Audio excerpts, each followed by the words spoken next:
వార్త సారథి. ఇక్కడ చర్చల విఫలం. ఆ రైతుల గురించి, పంజాబ్ రైతులు, హర్యానా రైతులు. ఇక్కడ మూసి ప్రక్షాళన చేయండి. Okay okay. Next group 1 notification విడుదల. యూపీ శరవేగంగా అభివృద్ధి చెందుతోంది. భారత్ అభివృద్ధి గురించి విదేశాల్లో చర్చ. నేటి నుంచి సమతా కుంభు 2024. సీఎం రేవంత్ను కలిసిన త్రిదండి చిన్నజీయర్ స్వామి. సమతా కుంభ్ 2024కు ప్రత్యేక ఆహ్వానం. అబ్బాబ్బా, ఇందిరమ్మ రాజ్యంలో తెలంగాణ బిడ్డలకు అన్యాయం. సోనియా ఖర్గేలకు కవిత లేఖ. మహిళ గురించి మీరు మాట్లాడాక, తెలంగాణ రాష్ట్రంలో ఒక దళిత మహిళను లాకప్ డెత్కి చంపినప్పుడు మరి లేఖ రాలేదాక?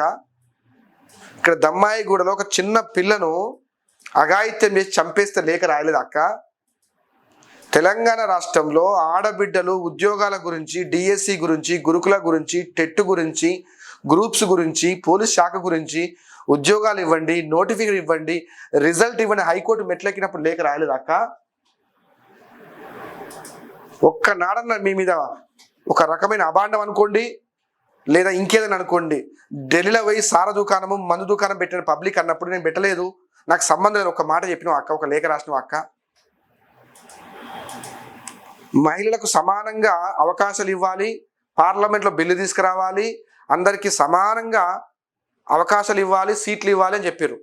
మరి మీ ఇంట్లో ఇచ్చిరాక, తెలంగాణలో ఇచ్చిరాక, మీ పార్టీలో ఇచ్చిరాక, పార్టీ అధ్యక్షుడు ఎప్పుడు మొగాయినే ఉండాలక్క, ఆడవాళ్ళు ఉండొద్దా? మరి మీ డాడీకి చెప్పండి అక్క, డాడీ నువ్వు రిజైన్ చేయి నీ బీఆర్ఎస్ పార్టీ అధ్యక్ష పోస్టుకి, ఒక్కసారి మహిళకి ఇవ్వమని చెప్పి ఒకసారి చాలు. ఇవన్నీ ఎవరు నమ్ముతారక్క?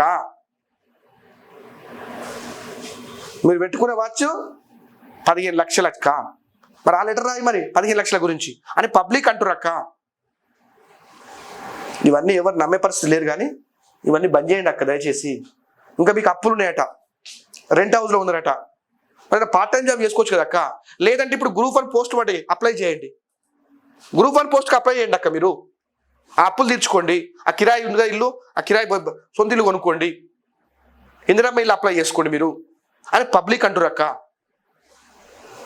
తెలంగాణలో అంతర్జాతీయ సంస్థ భారీ పెట్టుబడి 6,000 కోట్ల పెట్టుబడి పెట్టినట రెన్యూసిస్. మాజీ ఓఎస్టీ హరికృష్ణకు హైకోర్టులో ఊరట. సస్పెండ్ చేసే అధికారం మంత్రికి లేదన్న హైకోర్టు. ఓకే. మంత్రి ఉత్తమ్ ప్రెజెంటేషన్తో హరీష్ దిమ్మ తిరిగిందట. ఇరిగేషన్ శాఖలో జరిగిన అవినీతిపై చర్యలు తప్పవు. ఒక మాట చెప్తున్నా, ఈ ఉత్తమ్ కుమార్ రెడ్డి గారు కానీ, బట్టి విక్రమార్క గారు కానీ, కాంగ్రెస్ పార్టీ పెద్దలు కానీ మీరేం చెప్పారు? ఎవరు తప్పు చేసినా అరెస్ట్ చేస్తాము, కేసీఆర్ను అరెస్ట్ చేస్తాము, చంద్రబాబు కూడా జైలని చెప్పారు. అది మర్చిపోలే పబ్లిక్. మీరు చేయాలి, తప్పు చేస్తే ₹1 స్కామ్ చేసినా మీరు అరెస్ట్ చేసి తీరాలి. అప్పుడే మీ నమ్మకం ఉంటుంది, లేకుండా మీరు కూడా ఓడిపోతారు, మిమ్మల్ని కూడా బయటకు పంపిస్తారు, మన కొత్త పార్టీ గెలిచే అవకాశం ఉంటుంది. జాగ్రత్త అని చెప్తున్నా. సార్ మమ్మల్ని ఆదుకోండి. సీఎం రేవంత్కు 2008 డిఎస్సి అభ్యర్థన బాధాకరం అండి. 2008 నుంచి ఇప్పటిదాకా వెయిట్ చేస్తారు వాళ్ళు.